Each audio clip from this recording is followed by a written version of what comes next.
Welcome back to my channel. আমার চ্যানেলের পক্ষ থেকে সবাইকে অনেক অনেক ভালোবাসা জানিয়ে শুরু করছি আজকের রেসিপি। আজকে তৈরি করব টেংরির কষা।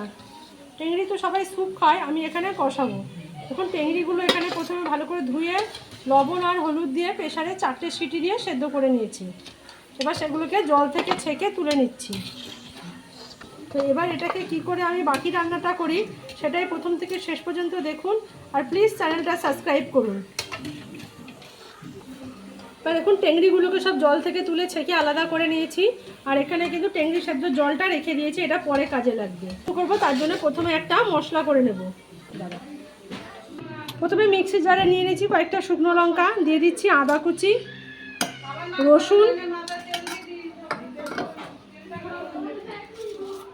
আর দিয়ে দেবো পেঁয়াজ। আদা, পেঁয়াজ, রসুন আর শুকনো লঙ্কার একটা পেস্ট বানিয়ে নেব। মশলাটা পেস্ট করে নেওয়া হয়ে গেছে।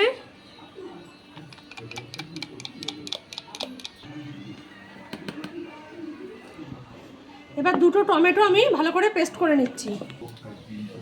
রান্নাটা করার জন্য কড়াইতে সর্ষের তেল দিয়ে তেলটা গরম হলে দুটো তেজপাতা দিয়ে দিয়েছি। এবার তার মধ্যে দিয়ে দিচ্ছি সামান্য একটু সাদা জিরে, 3-4টে এলাচ। ফোড়নটা হয়ে গেছে, এবার এর মধ্যে দিয়ে দিচ্ছি কুচানো পেঁয়াজ। পেঁয়াজটা দিয়ে একটু লাল লাল করে ভেজে নেব।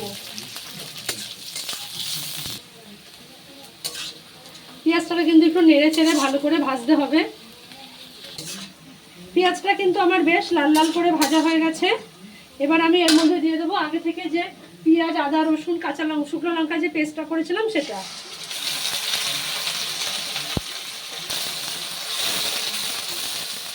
এই পেঁয়াজের সাথে এই বাটা মশলাটাও একটু সময় ভেজে নেব।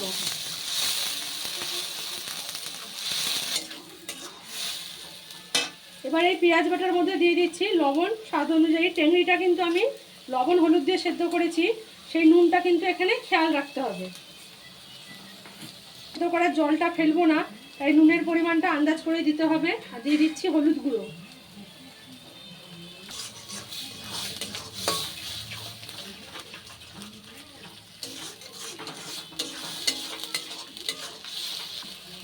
এবার দিয়ে দিচ্ছি এর মধ্যে বেটে রাখা টমেটো।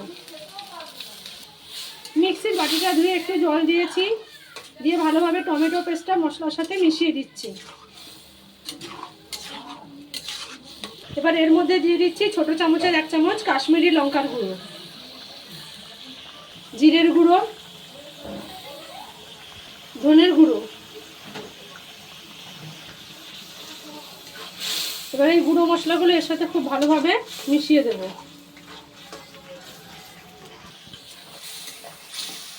সমস্ত গুঁড়ো মশলা দিয়ে কিন্তু খুব ভালোভাবে সব মশলা একসাথে বেশ কিছুক্ষণ সময় ধরে এটাকে মিশিয়ে ভালো করে কষিয়ে নিয়েছি।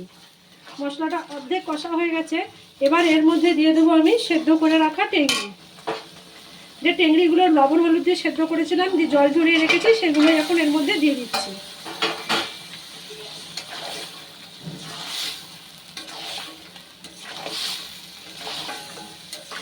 আপনারা চাইলে কিন্তু এই রান্নাটায় আলুও দিতে পারেন, মাংসর মতন যেভাবে আলু কেটে দেওয়া হয় সেভাবে আলু কেটে ভেজে দিতে পারেন। এখানে আলু দিচ্ছি না। এবার এই মশলা দিয়ে আর টেংরি দিয়ে কিন্তু খুব ভালোভাবে কষিয়ে নেব। মশলা দিয়ে কিন্তু টেংরিটা খুব ভালোভাবে কষিয়ে নিতে হবে, যাতে মশলা কিন্তু সব টেংরির ভিতরে পর্যন্ত ঢুকে যায়। এবার দেখুন এটা কিন্তু অনেকটাই কষে নেওয়া হয়ে গেছে। এবার আমি এর মধ্যে দিয়ে দিচ্ছি খাসির চর্বি, যেটা ধুয়ে পরিষ্কার করে রেখেছিলাম, সেই চর্বিটা এখানে দিয়ে দিচ্ছি। এটা আগে দিইনি, তার কারণ আগে দিলে কিন্তু গলে যাবে। তাই বেশ কিছুটা কষিয়ে নেওয়ার পরে এটাকে দিয়ে আবারও কিছুক্ষণ কষিয়ে নেব। এখানে দেখুন চর্বিগুলো দিয়ে কিন্তু আমি ভালো করে কষিয়ে নিচ্ছি। দেখুন চর্বিগুলো কিন্তু এবার পিস পিস ভাবে হয়ে গেছে। এই দেখুন, আর একটু সময় কষাবো। দেখুন সব দিয়ে কিন্তু খুব ভালোভাবে এটাকে কষে নেওয়া হয়ে গেছে। চর্বি আর টেংরি কিন্তু খুব ভালোভাবে কষানো হয়ে গেছে।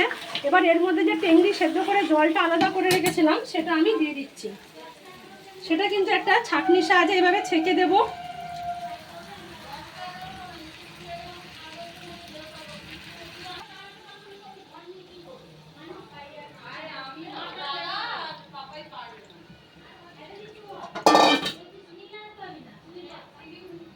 জলটা ছাঁকার পরে কিন্তু এতটা নোংরা বেরোয়, এই জন্য জলটা ছেঁকে দেওয়া দরকার। এর মধ্যে কিন্তু আমি আর এক্সট্রা কোনো জল দেব না।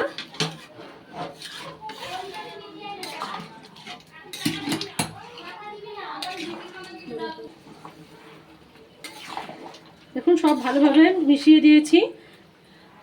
খুব বেশি আমি জল দেবো না, আমি কিন্তু টেংরির স্টকটাই এখানে ব্যবহার করেছি, আর আমার এখানে জল দেওয়ার প্রয়োজন নেই।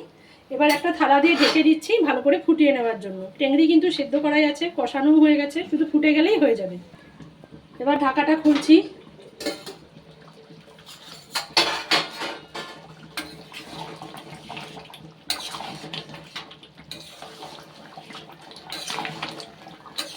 টেংরিটা কিন্তু রান্না সম্পূর্ণ হয়ে গেছে, আগে থেকেই সেদ্ধ করা ছিল, আর কষতে কষতে কিন্তু বাকিটা সেদ্ধ হয়ে গেছে। এবার এটা গ্যাসের আগুনটা আমি বন্ধ করে দিচ্ছি, আর ওপর থেকে দিয়ে দেবো শাহি গরম মশলার গুঁড়ো। দাম দেখতে হবে, অন্ধকার হচ্ছে। এবার এই শাহি গরম মশলা দিয়ে ভালো করে নেড়ে এটাকে মিশিয়ে দিচ্ছি।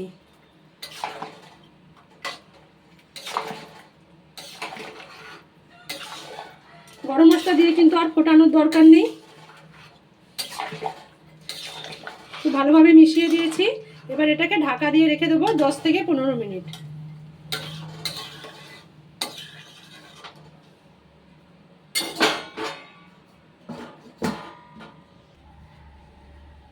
দশ মিনিট পর ঢাকাটা খুলছি।